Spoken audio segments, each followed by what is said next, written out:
Национальную систему учительского роста, новые подходы кадровой профессиональной подготовки педагогов высоко оценила председатель Общественной палаты Галина Киселева. Школа должна успевать развиваться еще быстрее, потому что ребенок получать знания может откуда угодно, но знания, которые пропитаны учительским, я не знаю, каким-то особым чувством, учительским взглядом, это очень дорогие знания.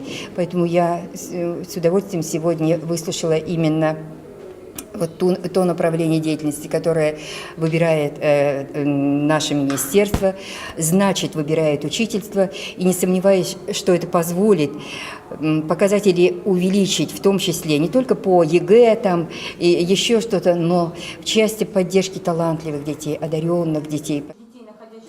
Поддержку одаренных детей отметила и председатель Союза женщин. Для выявления таких ребят создадут специальные центры.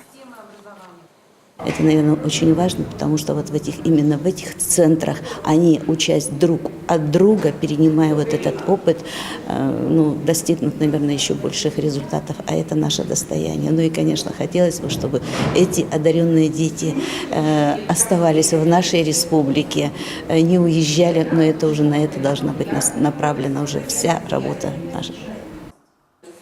Напомним, на республиканском педагогическом совещании сделан глубокий анализ образовательной отрасли в целом и поставлены четкие задачи, куда двигаться дальше.